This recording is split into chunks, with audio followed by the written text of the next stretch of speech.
Assalamualaikum warahmatullahi wabarakatuh.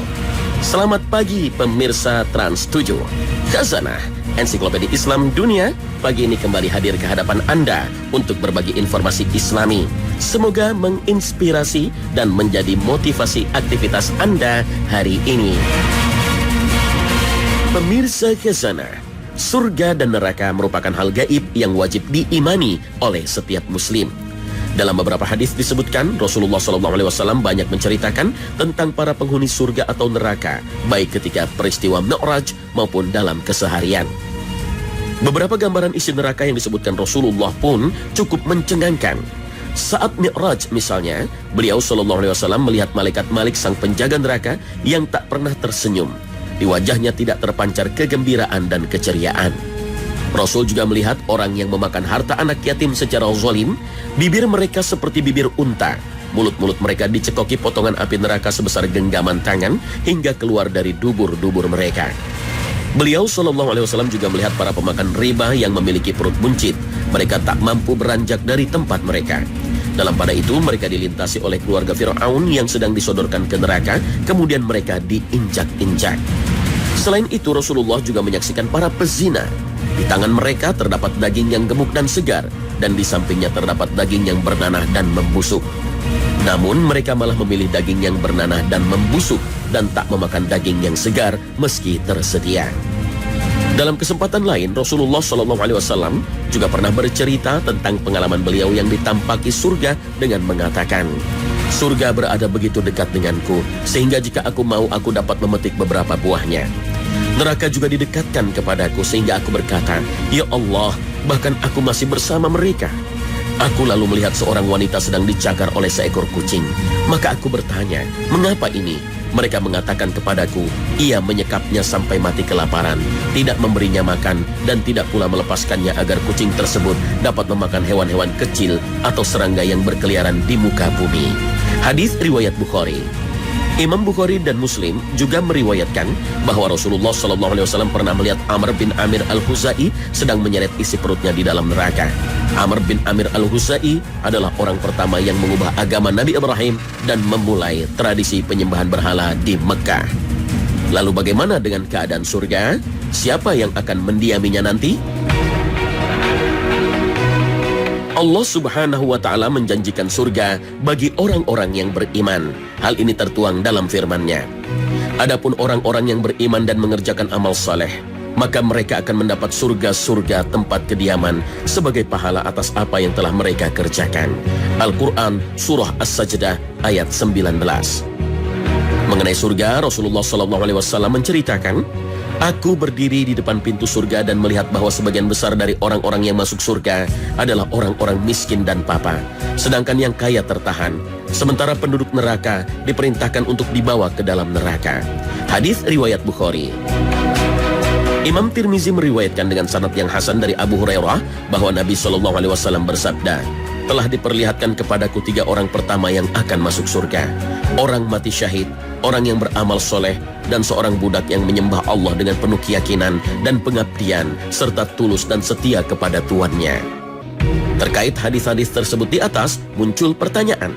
Apakah pengalaman Nabi yang pernah melihat surga dan neraka saat Mi'raj menunjukkan bahwa surga dan neraka pada saat ini sudah ada yang menempati? Sebagian ulama memang ada yang mengatakan begitu dan menganggap semua peristiwa yang dilihat Nabi saat Mi'raj itu benar-benar nyata. Namun pendapat yang lebih dominan adalah bahwa semua peristiwa yang disaksikan Nabi SAW itu merupakan gambaran masa depan dari nasib manusia di akhirat kelak.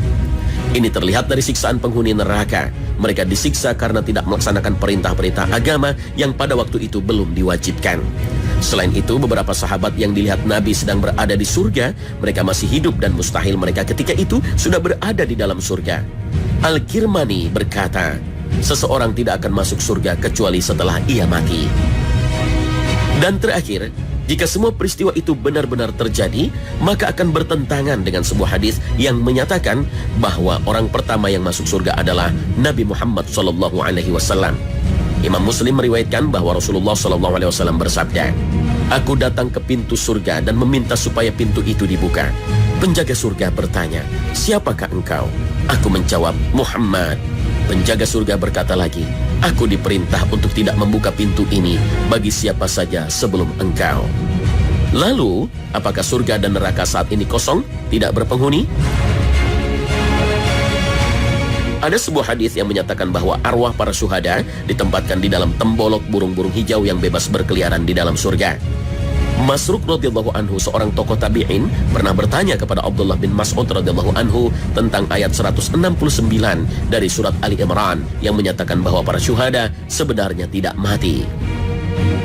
Janganlah kamu mengira bahwa orang-orang yang gugur di jalan Allah itu mati. Bahkan mereka itu hidup di sisi Tuhannya dengan mendapat rezeki. Al-Quran Surah Ali Imran ayat 169. Lalu dia menjawab dengan menceritakan bahwa dia dan para sahabat dulu juga pernah menanyakan hal itu kepada Nabi SAW. Lalu beliau bersabda, arwah mereka berada dalam tembolok burung-burung berwarna hijau yang mempunyai cahaya yang datang dari Arsy. Mereka berkeliaran di surga kemana saja mereka mau. Kemudian mereka mencari perlindungan di bawah cahaya itu. Dalam pada itu Tuhan datang secara tiba-tiba dan bertanya, apakah kalian menginginkan sesuatu? Mereka menjawab, apalagi yang kami inginkan, sementara kami dapat pergi kemana saja yang kami inginkan di surga. Allah Ta'ala datang dan menanyakan hal tersebut 3 kali. Ketika mereka sadar bahwa mereka tidak diizinkan menjawab tidak, mereka berkata, ya Rabb, bisakah kami dikembalikan lagi ke tubuh-tubuh kami dan dibunuh sekali lagi di jalanmu? Ketika Allah Ta'ala mengetahui bahwa mereka tidak mempunyai keinginan atau keperluan apa-apa lagi, maka Allah Ta'ala membiarkan saja mereka. Hadis riwayat Muslim. Demikian penjelasan tentang surga. Adapun tentang neraka tidak ada keterangan pasti apakah saat ini sudah ada penghuninya atau belum.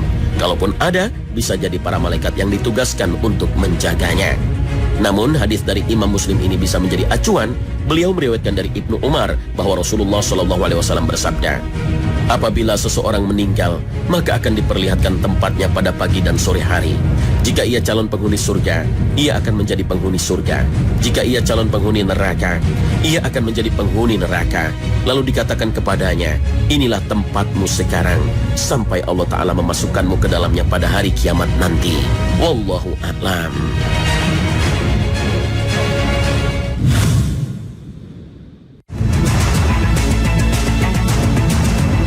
Pemirsa Khazanah, dalam kehidupan sehari-hari, terkadang kita menjumpai ada hafiz Quran atau orang yang hafal bacaan Al-Quran, namun kemudian ia lupa akan ayat yang sedang dilantunkannya.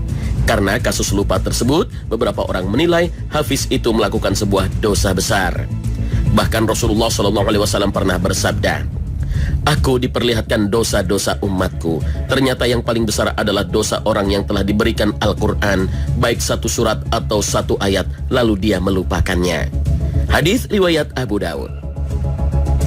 Beliau SAW juga pernah memerintahkan umat muslim untuk selalu menjaga Al-Quran dengan mengatakan, jagalah Al-Quran ini demi zat yang jiwaku berada dalam tangannya. Sesungguhnya dia lebih gampang terlepas daripada unta yang diikat. Hadis riwayat Bukhari dan Muslim. Merujuk hadis tersebut muncul pertanyaan, benarkah orang yang menghafalkan Al-Quran kemudian lupa, maka ia telah melakukan sebuah dosa besar? Terkait akan lupa hafalan Al-Quran, Syekh Ibnu Utsaimin menjelaskan bahwa harus dibedakan jenis lupanya. Menurutnya, lupa ada 2 macam. Yang satu tidak berdosa dan yang satu lagi berdosa. Pertama adalah lupa karena tidak ingat dan tidak disengaja, yaitu hilang sementara dalam ingatan atau memorinya. Hal yang demikian bukanlah termasuk dosa. Yang kedua, lupa yang mendatangkan dosa adalah melupakan Al-Quran dengan cara sengaja menolak Al-Quran.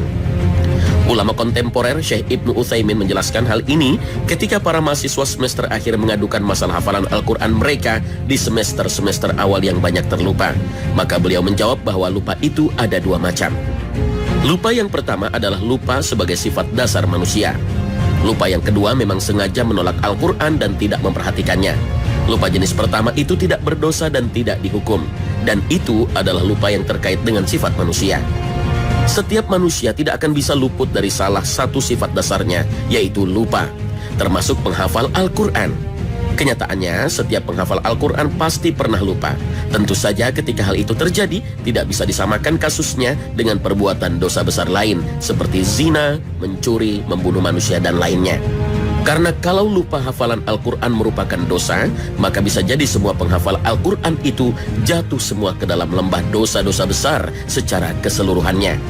Padahal Allah Subhanahu wa Ta'ala telah berfirman tentang kelemahan sifat manusia ini dan memberikan keringanan di dalam banyak ayat. Allah tidak membebani seseorang melainkan sesuai dengan kesanggupannya. Ia mendapat pahala dari kebajikan yang diusahakannya, dan ia mendapat siksa dari kejahatan yang dikerjakannya. Al-Quran Surah Al-Baqarah ayat 286. Atas sifat manusia yang pelupa ini, Allah Subhanahu wa Ta'ala pun memerintahkan kepada kita agar bertakwa kepadanya. Allah berfirman dalam surat At-Taghabun ayat 16. Maka bertakwalah kamu kepada Allah menurut kesanggupanmu, dan dengarlah serta taatlah dan nafkahkanlah nafkah yang baik untuk dirimu. Dan barang siapa yang dipelihara dari kekikiran dirinya, maka mereka itulah orang-orang yang beruntung. Bahkan Nabi SAW sebagai manusia pun juga tidak luput dari sifat lupa, karena lupa adalah salah satu fitrah manusia. Sehingga perlu dibedakan dengan jelas, ada lupa yang haram, yaitu sengaja melupakan dan melalaikan. Tapi ada juga lupa yang bersifat alami dan manusiawi, yang merupakan sifat asli manusia. Menurut riwayat, setidaknya ada dua kejadian yang bisa dijadikan dasar bahwa lupa adalah manusiawi. Kejadian pertama, Rasulullah SAW mengimami sholat dan pernah terlupa untuk meneruskan bacaan suatu ayat. Usai sholat, seorang sahabat yaitu Ubay bin Ka'ab radhiyallahu anhu mengingatkan ayat yang beliau SAW terlupa tadi. Maka Rasulullah SAW pun menjawab, "Mengapa tadi tidak kau ingatkan?" Hadis riwayat Abu Daud.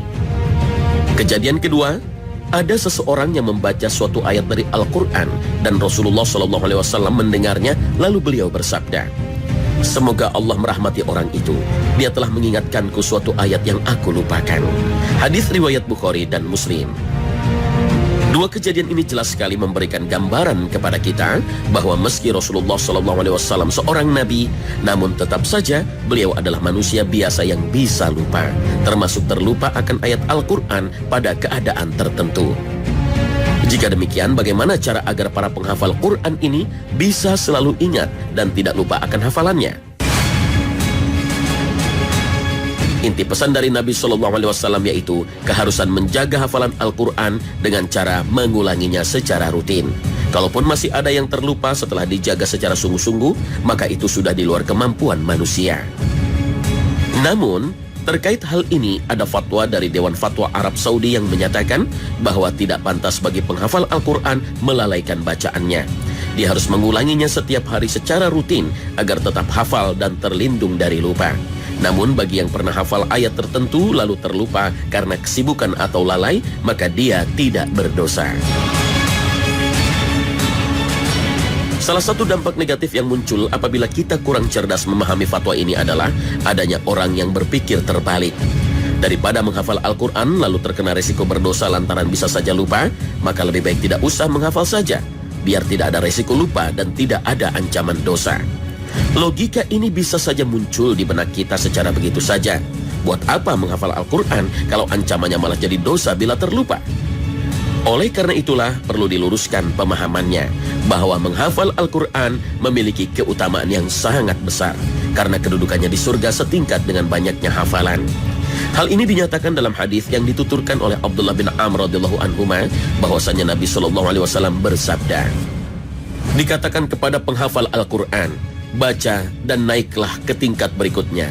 Baca dengan tartil, sebagaimana dulu kamu mentartilkan Al-Quran ketika di dunia, karena kedudukanmu di surga setingkat dengan banyaknya ayat yang kamu hafal. Hadis riwayat Abu Daud dan Tirmizi. Dalam hadis lain juga ditegaskan bahwa penghafal Al-Quran akan ditemani oleh malaikat.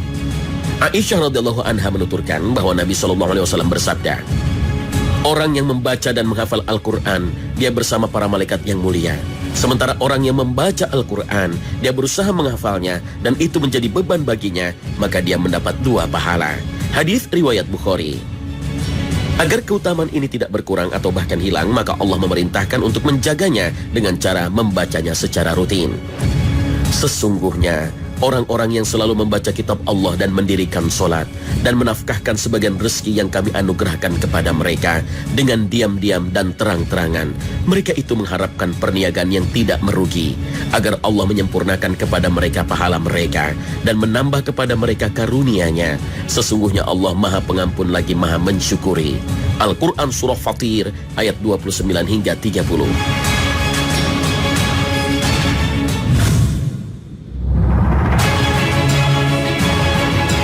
Pemirsa Khazanah, beralih ke tema lain. Dalam kehidupan sehari-hari terkadang kita menemukan fenomena keributan antara orang tua dan anak terkait dengan harta yang dimiliki. Beberapa masalah terjadi ketika anak yang sudah berkeluarga memilih hidup terpisah dengan orang tua, sementara orang tuanya sedang dalam keperluan yang membutuhkan harta. Sang anak yang punya harta malah tidak memberikan kebutuhan itu. Terkait hal itu sesungguhnya kita bisa berkaca pada hadis dari Jabir bin Abdullah radhiyallahu anhu yang menuturkan bahwa ada seorang laki-laki menghadap Rasulullah SAW dan berkata, "Wahai Rasulullah, sesungguhnya aku mempunyai harta dan anak, sementara ayahku ingin mengambil hartaku." Maka Nabi SAW bersabda, "Kamu dan hartamu milik ayahmu." Hadis riwayat Ibnu Majah dan Ibnu Hibban dari Jabir. Riwayat lain pun menyatakan hal yang senada. Abdullah bin Amr menuturkan bahwa ada seorang Arab Badui datang menemui Rasulullah SAW lalu berkata, "Ayahku ingin mengambil hartaku." Lantas Nabi SAW bersabda, "Kamu dan hartamu milik ayahmu. Sesungguhnya sebaik-baik makanan yang kalian makan adalah hasil kerja kalian, sedang anak-anak kalian adalah bagian dari kerja keras kalian yang terbaik, maka makanlah dari harta tersebut." Hadis riwayat Ahmad. Jika demikian, apakah ini berarti orang tua bebas dan berhak mengambil harta anak tanpa izin sekalipun? Pemirsa, jangan kemana-mana. Khazanah Ensiklopedia Islam Dunia akan kembali setelah yang satu ini.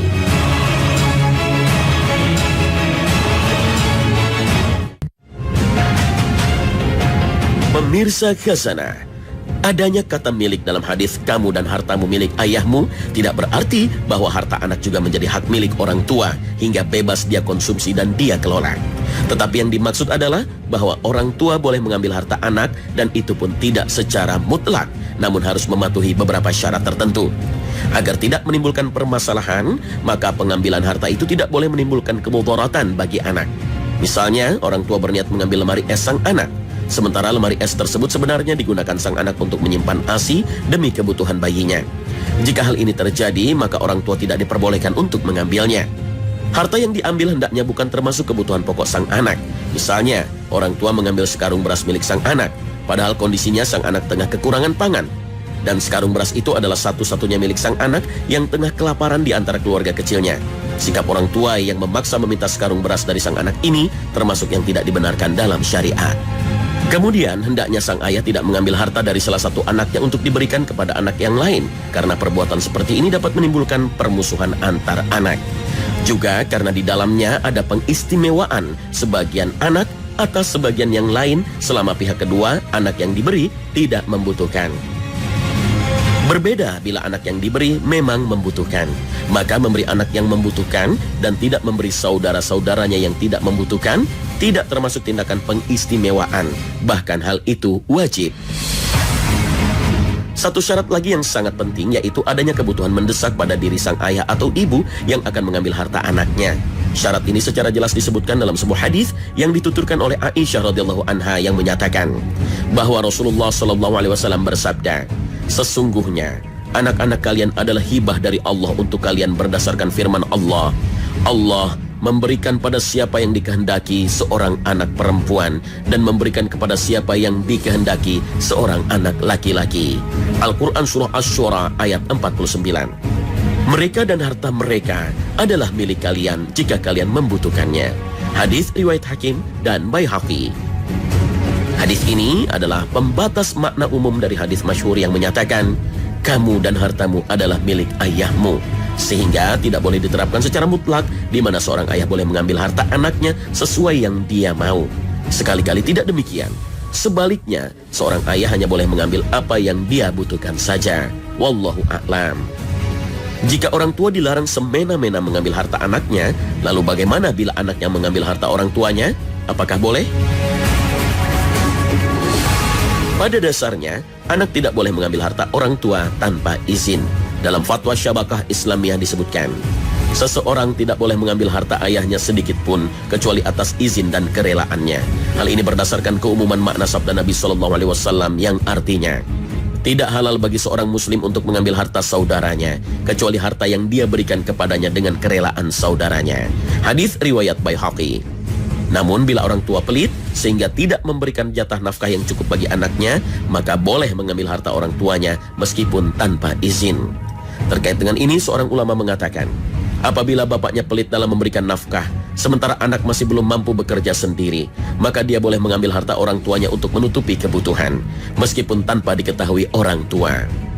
Hal ini tercakup dalam makna hadis tentang Hindun binti Utbah radhiyallahu anha, istri Abu Sufyan yang pernah melaporkan suaminya kepada Nabi SAW karena sangat pelit. Dia mengatakan, wahai Rasulullah, Abu Sufyan orang yang sangat pelit, tidak memberikan nafkah yang cukup untukku dan untuk anakku. Oleh karena itu aku mengambil sebagian hartanya tanpa sepengetahuannya. Apakah saya berdosa melakukan hal itu? Lalu jawab Nabi SAW, ambillah dari hartanya secara wajar yang mencukupi kebutuhanmu dan kebutuhan anakmu. Hadis riwayat Bukhari dan Muslim. Wallahu a'lam. Nah pemirsa, demikian tayangan Khazanah pagi ini. Semoga bermanfaat dan memberi motivasi untuk Anda. Terima kasih atas perhatiannya. Wassalamualaikum warahmatullahi wabarakatuh.